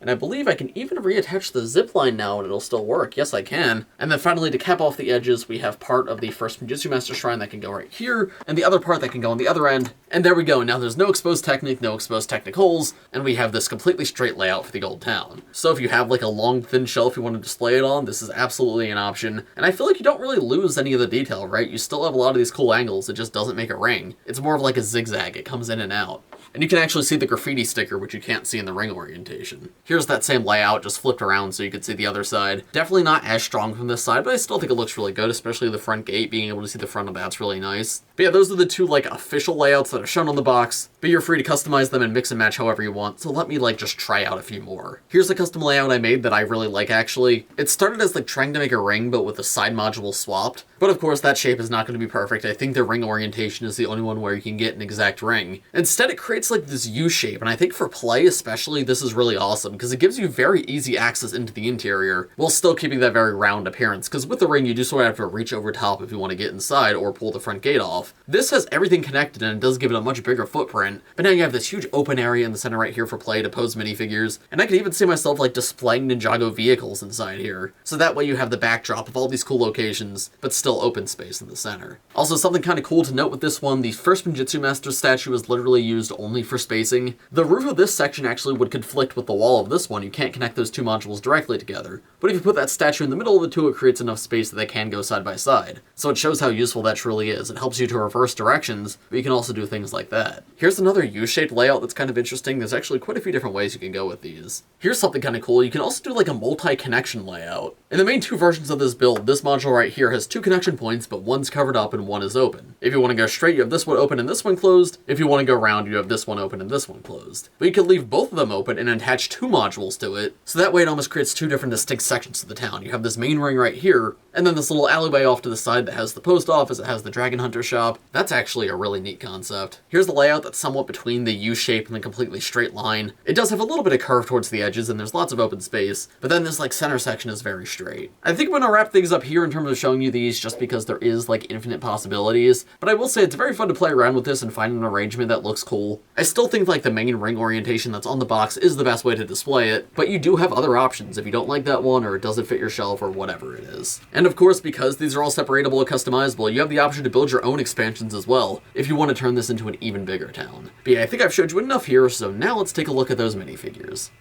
So, there is 23 total minifigures in this set, which is obviously a lot. So I'm going to be starting with these 2 right here, who are not exclusive to this set, they do come in at least one other set, and we'll get into the more interesting, more unique minifigures later on. But first up here we have the Legacy ZX versions of Zane and Lloyd, which are all new for this wave. Both of these can also be found in the Ninja Anniversary display set, which is $45, and then Lloyd is also going to be in Lloyd's Titan Mech in March. So of course, if these are the figures that you're really interested in, it is nice to get them here, but this is not the only way to get them. In short though, I like the Legacy ZX suits a lot, Zane especially is my personal favorite. This feels like a very faithful recreation of his original suit using the tan, which is so cool to see because that's a color he never really used beyond this suit. He's got those brown robes too that added back in these buckles for some more detail. And then he also has a gray belt now as well, which honestly is probably the weakest part about this figure. I don't think he needed that, but it doesn't really hurt this minifigure either. I think it looks good. The new Legacy ZX hoods are amazing, especially from the front. I love actually having that gold molded in there instead of being printed. And that actually continues all the way around the back to this little wrap.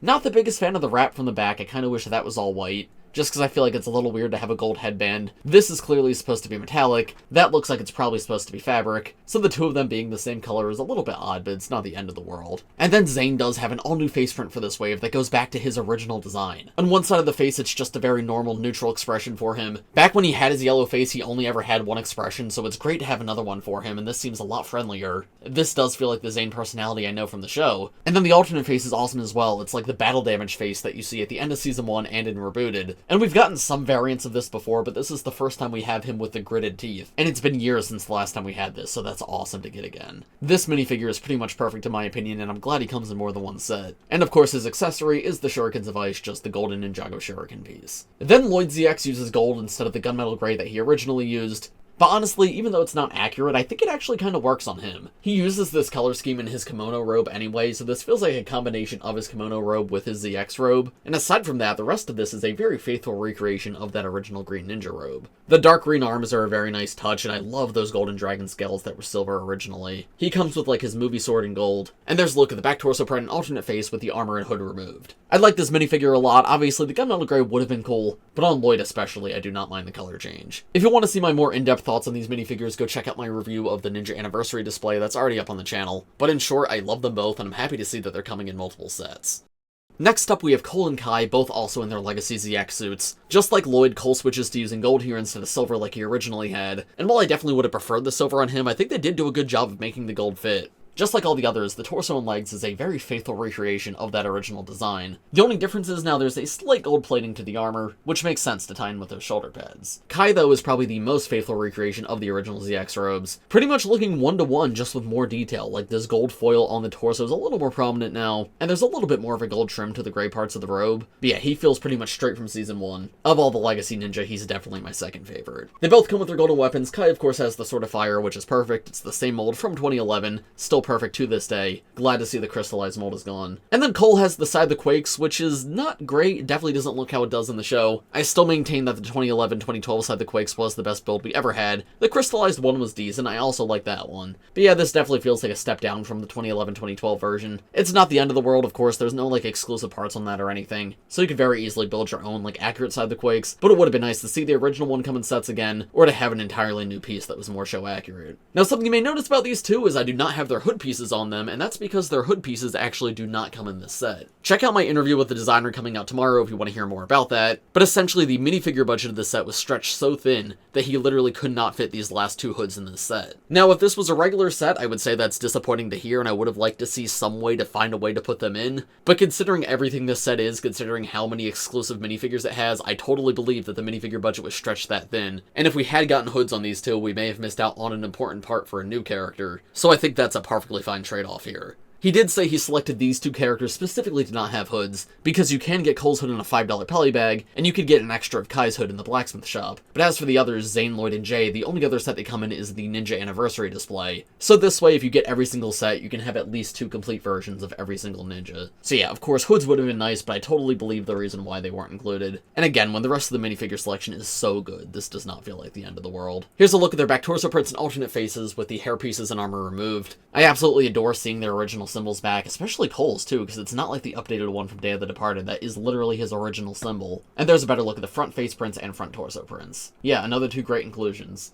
Here are the next 2 minifigures in the set, the final 2 ninja. We have the Legacy version of Jay and the Legacy version of Nia. Jay, of course, comes with this full glider that I covered with the side builds. Here's a quick look at it if you skipped ahead in the video. But yeah, if you want to see more about that, go click the timestamp to see the glider. Here I'm just talking about the actual minifigure. And this version of Jay is like technically exclusive to this set. The only real difference is that he comes with this little pilot's helmet. And this is an adorable piece that looks just like the show, but it's not like especially new or interesting for LEGO in general.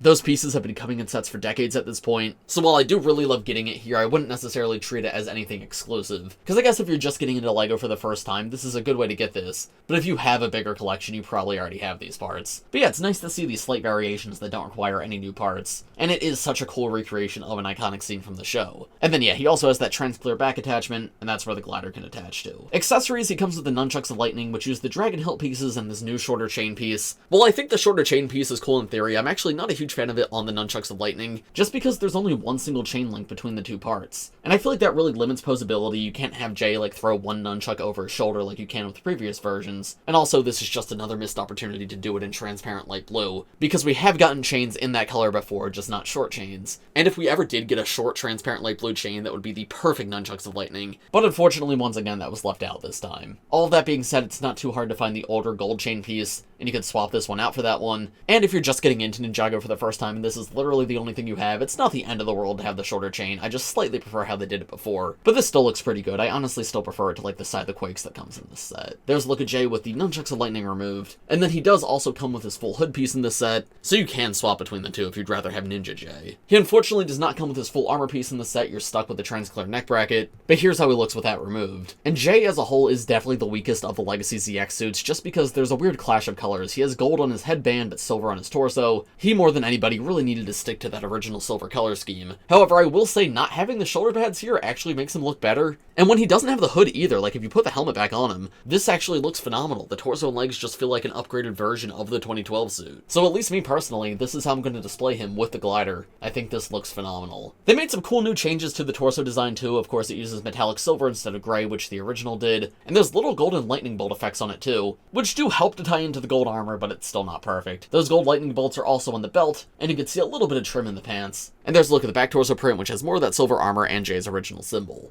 You may have noticed too, Jay has an all-new face print for this wave. Of course, it also comes in 2 other sets, but I think it's great to get here. The smiling face especially screams Jay to me, like this is the perfect Jay face. And the alternate face is maybe a little bit too intense for Jay, but it's a new expression at the very least, so I do like getting it for him. Nia here is the same one that comes in the blacksmith shop, but not the same one that comes in the anniversary display. So that anniversary display Samurai X version does remain exclusive, and this is pretty much just a 1-to-1 remake of her original 2011 suit. She has her old hairpiece back, but she is using her modern face. This white trim on her robes has become more prominent, the phoenix symbol's been slightly modified to be a little more water-themed, and she does have back torso printing for the first time ever. Her accessories are these very silly giant knives, which are the same exact accessories she had back in 2011, and that's one of my favorite details about these Legacy sets, is bringing back those weapons. Because I do remember playing with these as a kid, and while we definitely have better parts nowadays to represent like a knife weapon, there's something so nostalgic about these that I love. And I'm glad to see it wasn't only in the blacksmith shop that she got them, she also gets them in this set. So yeah, not exclusive, but the only other set she comes in is somewhat expensive, being $100, so even though this one's even more expensive than that, it's good to have more than one way to get her. And then the only exclusive part about Jay is that helmet piece, which you can find elsewhere, but in Ninjago at least, this is the only way you can get this complete minifigure. For the next two minifigures in the set, we have an all-new Legacy Sensei Wu and an all-new Legacy Garmadon. Sensei Wu is actually the most common minifigure in this Legacy wave, coming in every single set so far. He's in the Anniversary display, he's in the Blacksmith shop, and now he's in this set. And I think this is fine. I think this is a good remake of 2011 Wu. It's just 2011 Wu is not the most interesting minifigure. It's nostalgic, and I think he looks good.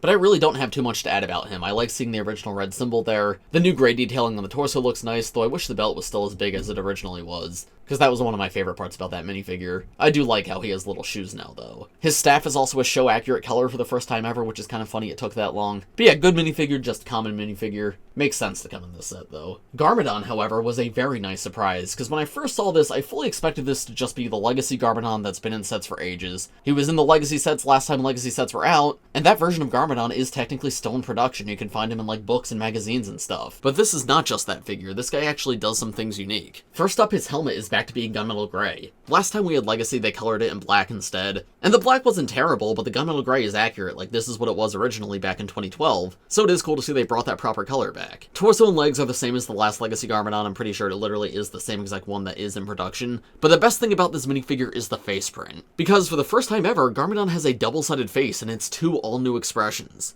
This side is a very sinister, very evil, closed-mouth expression. He's got these super angry eyebrows, and I think this would work perfectly for Emperor Garmadon from Hunted. Then the alternate face is a very mischievous, smiling face, and we have had that expression for Garmadon before, but the thing is, that was always movie Garmadon. And movie Garmadon, while very similar, has much sillier expressions. It is clearly designed to be a different character than show Garmadon, even if it was reused in, like, Sons of Garmadon. I'm saying the word Garmadon a lot. This version, though, is a very similar expression to the movie one, but it's so clearly inspired by the show instead. Like, this feels pulled straight from the screen. It's so awesome to finally have more expressions for this guy after so many years. Also, a small but cool thing that I like, he has little transparent pink tiles in his hands to represent his elemental powers, and you'll see that that's actually the case with a lot of the minifigures in this set. And I feel like that's something that Ninjago does not do nearly enough. Ninjago is all about the elemental powers, you see them a ton in the show, they're a major plot point, and at least when I was a kid, that was the coolest part about Ninjago, is the fact that they had powers. But yeah, you rarely see it represented in the sets, like Wildfire gets little power blasts, and that's kind of it. So even if it literally is just studs, seeing it on the minifigure does add a lot of play value. So I'm really glad that that was included here.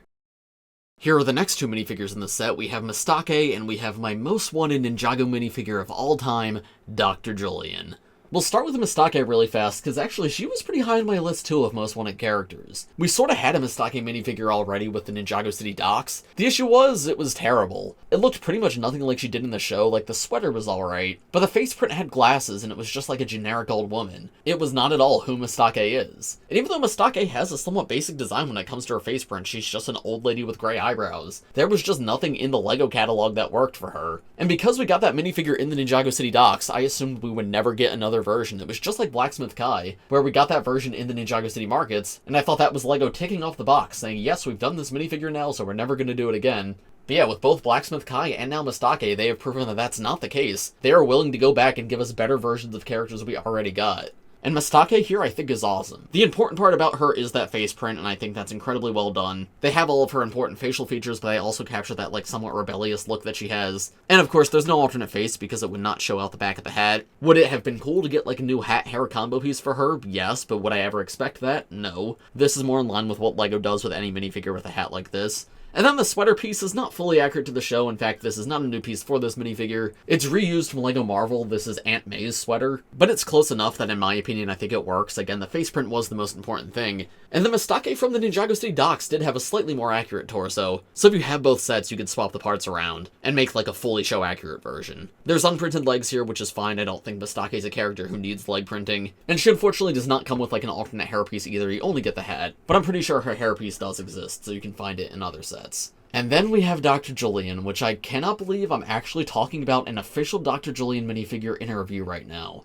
Longtime fans of the channel will know this has been my most wanted minifigure for a very, very long time. I think I started campaigning for him on Instagram in like 2018, I want to say. And even when I was a kid, this was a character I always wanted because Zane was my favorite ninja, but more than that, he was kind of the only character from Season 1, Season 2 that wasn't made physically. And Season 2, he does have a pretty important role, like he's properly on the ninja team. Misako and Dareth were a very similar situation back in 2013, but they eventually gave us those two, but they never got around to doing Julien. But now that this figure's finally here, I feel like we actually have every single important character from those first 2 seasons of the show, the original run in Ninjago. Like, any character with major plot relevance across multiple episodes has now been made, with a few like minor exceptions. I think the biggest one still missing is Cole's dad, but even Cole's dad did not have the amount of screen time that Dr. Julien did. So it is so incredibly wonderful to finally see him now. In terms of his accessory, you can see he comes with a black parrot piece, and that's of course meant to be a stand-in for Zane's falcon. Dr. Julien is the one who made both Zane and his falcon, and is this the most accurate representation of the falcon? No, definitely not. There is an official falcon piece that exists, and this is not it. But again, go check out my interview with Lee coming out tomorrow. He goes into that. Apparently the falcon piece was not available, and he thought this was better than nothing. But honestly, as a fan, I kind of really love them using this part, because when I was a kid, this is the part that I used to represent my falcon. Because it was before the official falcon mold had been released, and I thought the falcon was so cool in the show, so I really wanted to have like a toy falcon. So I had a copy of this part in dark bluish gray, and when I played with my Ninjago minifigures, this is what I used to represent the falcon, so this almost feels like a callback to that, at least for me personally. Removing that though, here's a better look at the minifigure, and the face print is 100% perfect. If you literally Google search Dr. Julien, the smiling face is the first thing you see. It is pretty much one-to-one translated from the show. I absolutely adore it.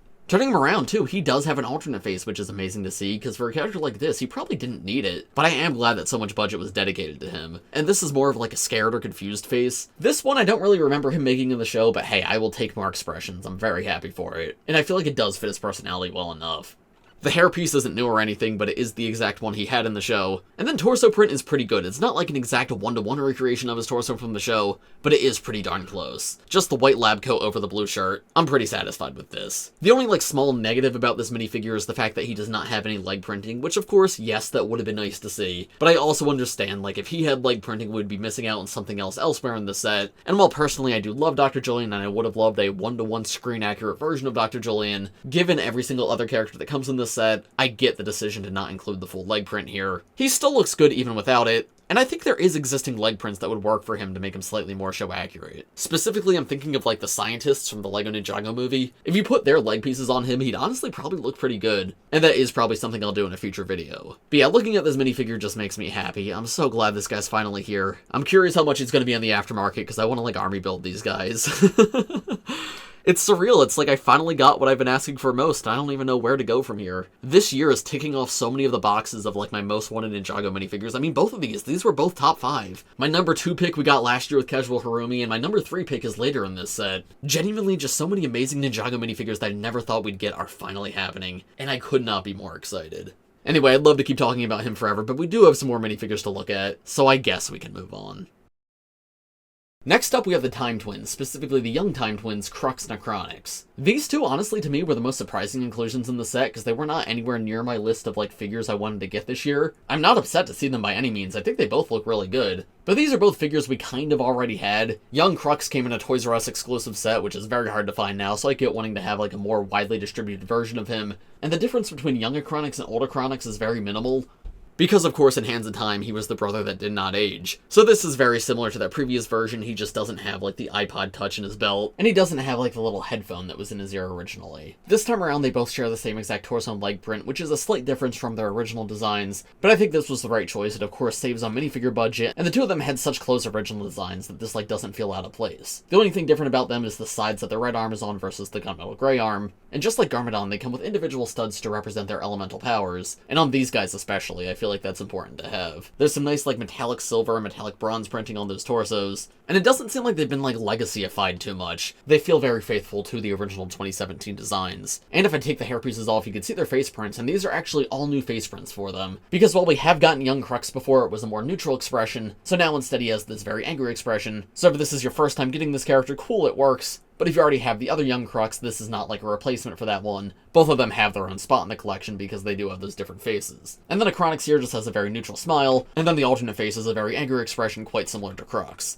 Krux's alternate face you can see is actually Dr. Saunders, who we'll take a look at in just a moment, because yes, there's also a separate Dr. Saunders minifigure in this set, which I think was a really smart way to get 2 minifigures out of one, because they could share the same exact face print. Hair pieces are nice to get here too. We did have Acronix's hair previously, but this is our first time getting young Krux's hair in a Ninjago set. I believe it's come in like Lego Star Wars before.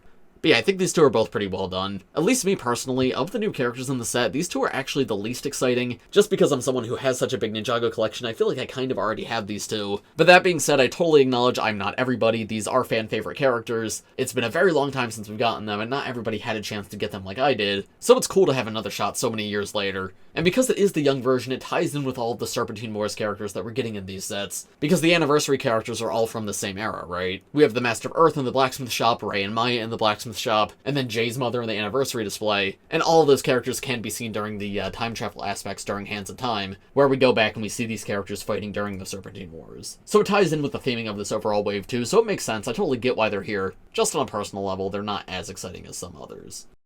Next up, we have Dr. Saunders and we have the Mailman. As you just saw, yes, of course, Dr. Saunders is the same as Krux. This is Crux's alternate identity when he was hiding out in Ninjago, so they do share the same exact face print. You can see Crux's face on the back of Dr. Saunders' head, and vice versa. He has his full museum curator outfit though, and that even goes down into leg printing, which you probably didn't need, but it does add a lot to the figure. He's holding a little clock, which is funny, because he's one of the Hands of Time, and he's got that museum symbol on his back. I think this guy will be really cool to add into the Ninjago City Gardens as a curator for the museum there, and his expression's very funny. He's got the one raised eyebrow and a big smile. This is a character I never expected us to get, but it's so cool to finally have. It is notable that in the show he has a three-dimensional beard piece very similar to Sensei Wu. However, it's not exactly the Wu beard, it's the Wu beard without the middle part. It's actually just a super long mustache, and unfortunately that was not included here. That would have required an entirely new part that did not exist previously, and again that would have taken budget away from minifigures and other parts of the set, but honestly, at least personally, I think this looks pretty good as is. This is already a much more detailed Dr. Saunders minifigure than I ever would have expected. Some people might disagree with me, but when I look at this guy, I don't feel like the beard is missing. I think he looks perfectly fine. And then we have the Mailman, and the Mailman's another one just like the Time Twins where we have technically gotten him before. He was in the Temple of Air Jitsu in 2015. So once again, I'm sort of in a spot where I'm like, well, I have him already, so he's not super exciting to me, but I do acknowledge that when the set comes out, that set would have been 11 years ago, and it was $200 11 years ago, so not everyone had a chance to get this guy. He's a very iconic character, so it makes sense to remake him. And of course, he ties in with the build of the set too, having the whole post office, so I'm really glad he's here. But what really sold me on this minifigure is when I had my interview with Lee, because he pointed something out to me that makes this guy different from the previous Mailman. You see, the Mailman actually went through a design change between Season 10 and Season 11. When the animation studio changed and then went from Wilfilm to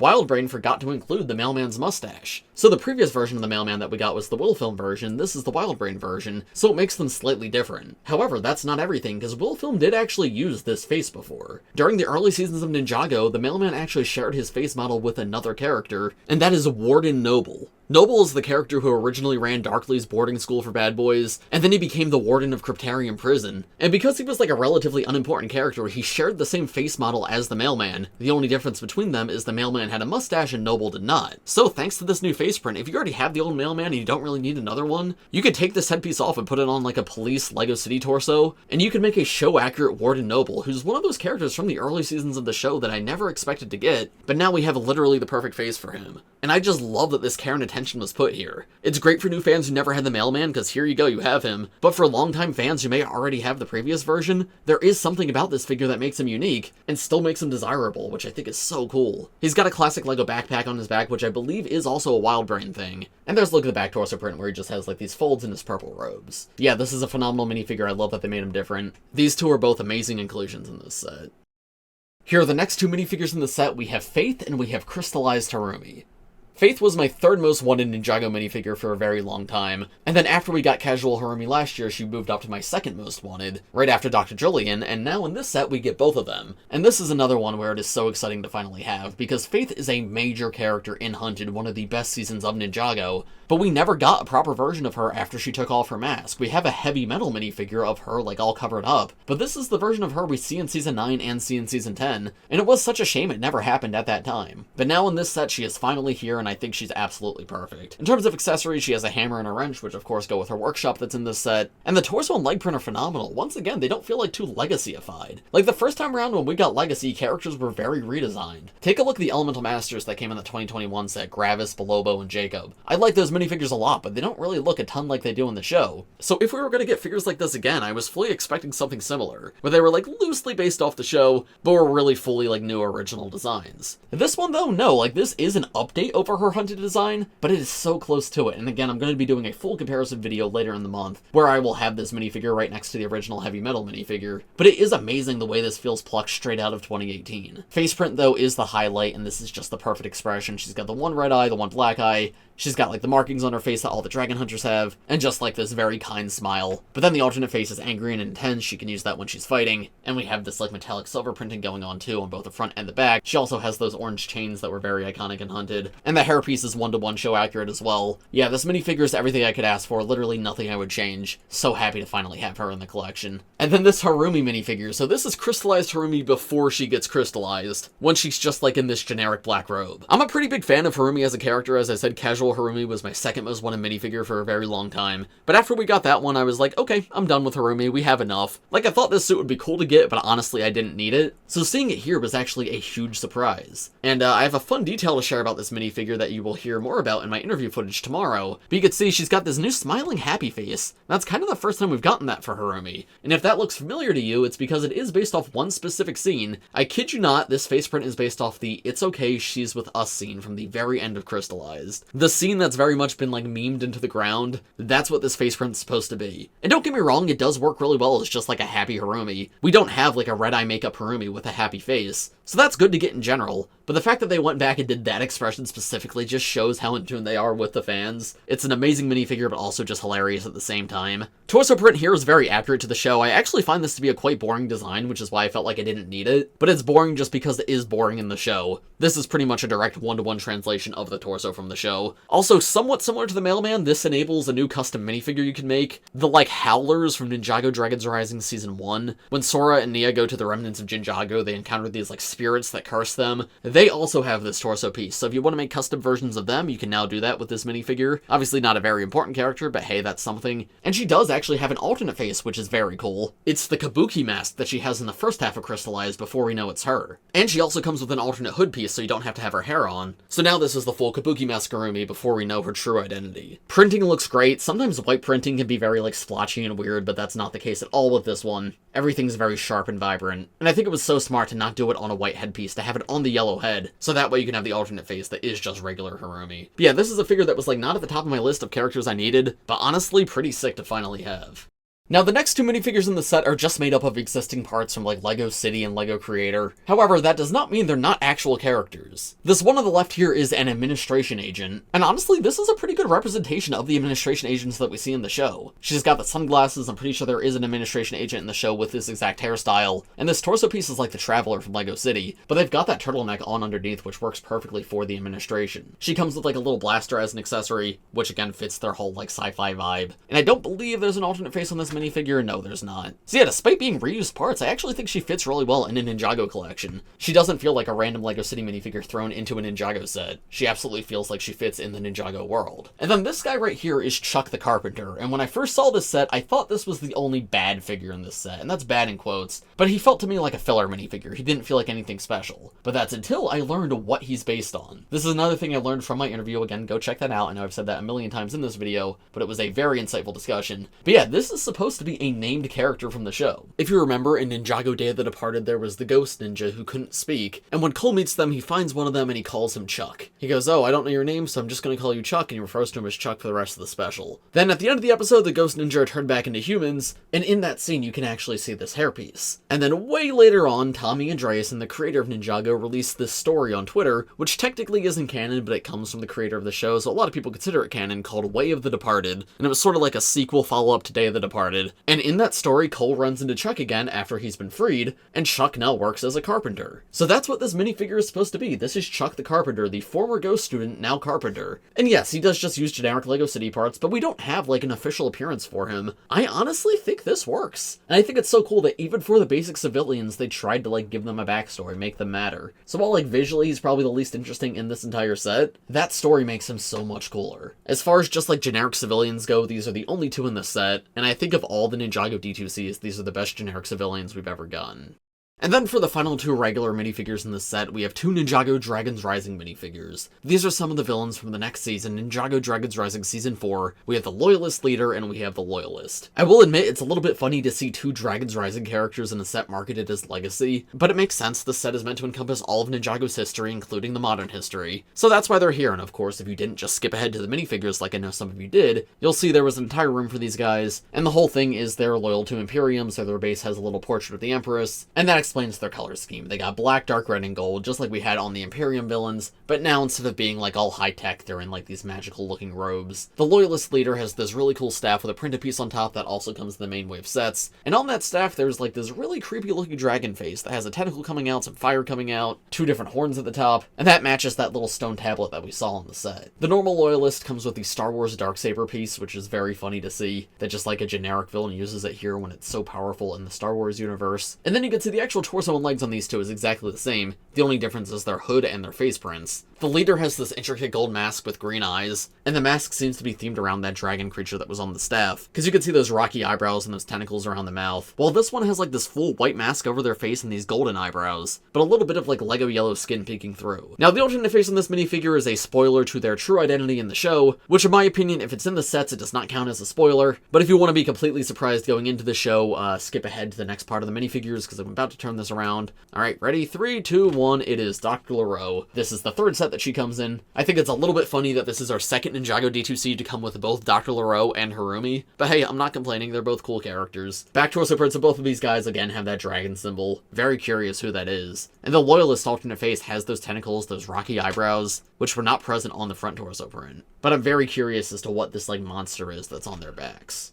And now we come to the anniversary minifigures that this set has. Here are the first 2 out of 3, Young Wu and Young Garmadon. These are iconic designs that we've seen in the show for a very long time, and this is our first time ever getting them physically. Wu especially is interesting to see because we've technically had like a way to make him for a very long time. In the show, like Young Wu's robes are pretty much just his black robes that came in the 2011 sets, so you just take that torso and legs, blonde hair, and just like a generic Lego City face, and that makes a pretty solid Young Wu. Garmadon though has never been that easy because while he has had a very similar robe design, it always had this purple trim, as well as red lettering on the sides, so we never had that exactly. With these figures though, I really like how they decided to adapt them. With Wu, they went for a dark tan trim to his robes, which is cool for a couple of reasons. Number one, it makes it different from that original 2011 suit, because we do have that outfit, so if you want to swap this head onto that outfit, you very easily can. And when you look at the actual flashback scenes in the show, it's kind of unclear what color his robes are supposed to be. If you look at the physical minifigure, it makes sense that it would probably be like light tan and gold, but there is definitely scenes in the show where this dark tan seems more accurate, so I'm glad they went for the design that we don't have already rather than the one that we already do. And then also the tan helps differentiate Wu from the first Spinjitzu master, because as you'll see on him in just a moment, that minifigure does use a lot of gold. And while there is definitely still a lot of overlap in color scheme between Wu and the FSM, now it doesn't feel like those two are exactly identical and Garmadon's just off to the side. Instead, Garmadon and Wu each have their own personal color schemes, and so does the first Spinjitzu master. They each come with a little stud to represent their elemental power, which as I said with the normal Garmadon and the Time Twins makes me so happy to see.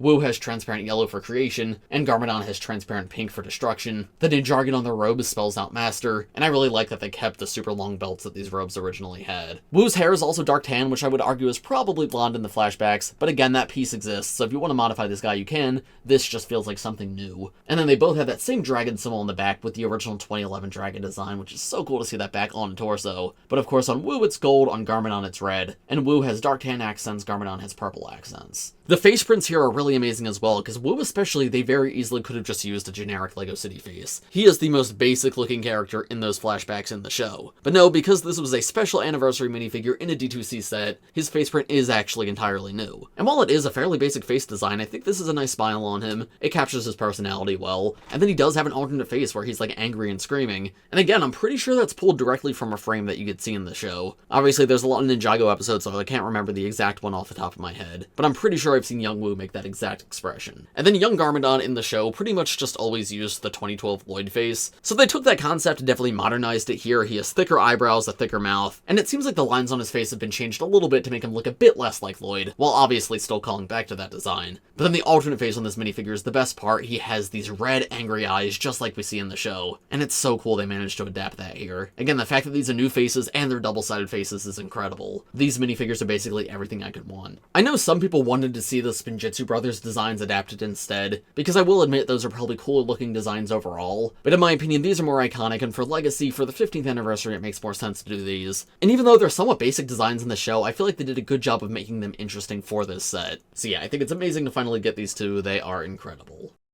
And now we come to the final minifigure in the set, and minifigure that I never thought we would ever get physically, the first Spinjitzu Master, and yes, he does have a full face print. The first Spinjitzu Master's face is usually obscured in the show, but it has been shown in a few places. I know it's illustrated in Spinjitzu Brothers. There's like one frame in the show where you can see his face, but I'm pretty sure that's an animation error. But yeah, he's the character whose face is supposed to be hidden, but we have seen it a couple of times, and his appearance has actually changed. In the appearances where like they're supposed to show his face, he has had like a full mustache, but in the animation errors and stuff of the show, which are the only times in the show we actually see his face, this is more accurate to what he looks like. It is pretty much just 2011 Wu without his mustache, so it's definitely not like the most interesting looking design, but I feel like this is the way to do it, right? There's no perfect way to do the first Spinjitzu Master's face. I think it looks pretty good. The torso and legs are based off the black Wu Crew outfit that was introduced in 2018, and I find it very funny that like this big special minifigure is based off that, because I would argue that original suit is one of the most boring, ugly ninja suits we have ever gotten. However, in the show they decided to use that suit for the first Spinjitzu Master, so now that's just the suit that he uses. That being said, they did the best to take that as a basis and make it a more interesting design. Of course, it doesn't have the Wu Crew logos anymore. Instead, there's these two dragons, very similar to the dragons on the sign out front. He's got a gold belt, and the gold in general is a lot more prominent, but the gray is very heavy in his color scheme as well. And on his back, he's got this golden dragon and this Ninjago that spells out the word ninja, and that's pretty much a one-to-one reprint of the black Wu Crew training outfit on this side. Back head print, though, does have the ponytail, which is by far the most iconic part of this character. But yeah, I like him a lot. I think he's so cool to finally get. My biggest critique is honestly, I just wish this wasn't the design they went with in the show, because I find the black Wu Crew training outfit to be so boring, and the fact that he's locked into that design really hurts what this figure could be. Personally, I think I might have even preferred like a new original design for this minifigure completely unrelated to the black Wu Crew outfit, but if you wanted to make a show-accurate first Spinjitzu Master, this was the way to do it, so I think it definitely was the right decision. He also wears the same outfit as young Wu in some flashbacks, so you could swap him into that if you want. So yeah, I think they actually did a really good job with the source material they were given. I just don't know why 7 years ago they decided to give him an outfit like this. So cool to finally have, though. It's very surreal to have an official first Spinjitzu Master minifigure with face print.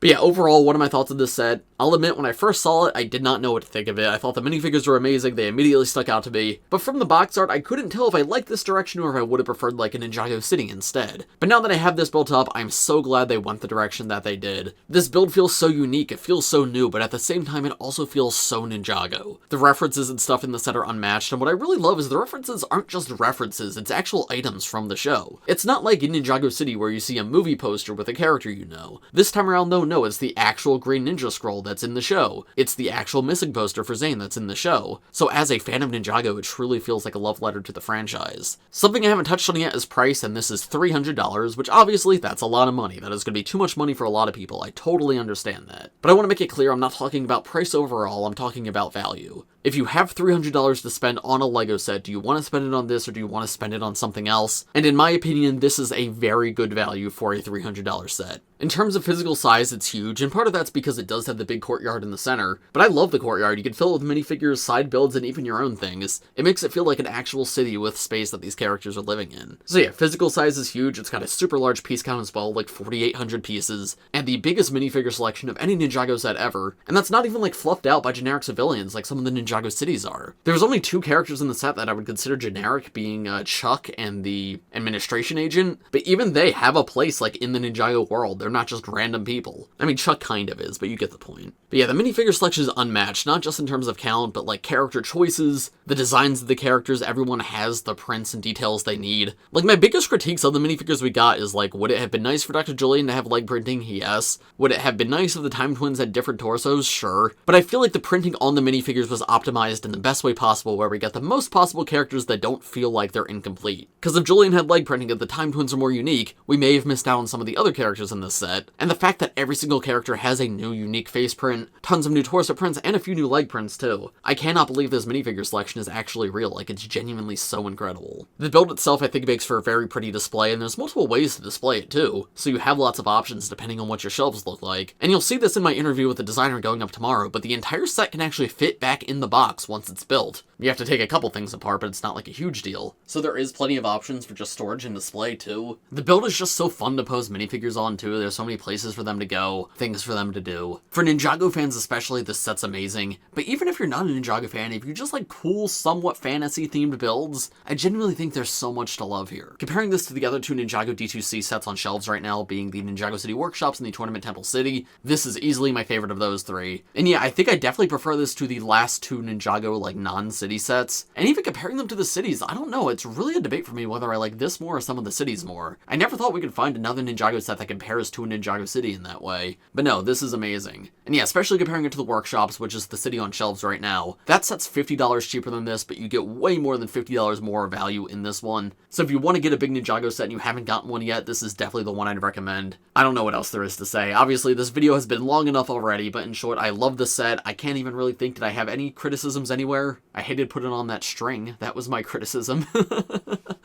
It's an amazing model, it's a love letter to fans, it's genuinely everything I could want. I don't know, you guys will have to let me know what you think in the comments. If you enjoyed this video, make sure to leave a like on it and subscribe to my channel if you're new. And as I mentioned at the beginning of this video, I have more January 2026 Ninjago reviews up on the channel right now, so if you want to see any of the other sets, such as the Anniversary Display, the Blacksmith Shop, or any of the Dragon's Rising Season 4 sets, I have reviews of every single one of them out right now. Stay tuned for my full interview with the designer coming tomorrow, and if you're watching this in the future, that should be linked in the description below. Thanks for watching, everybody. I hope you all enjoyed, and I will see you in the next one. Bye!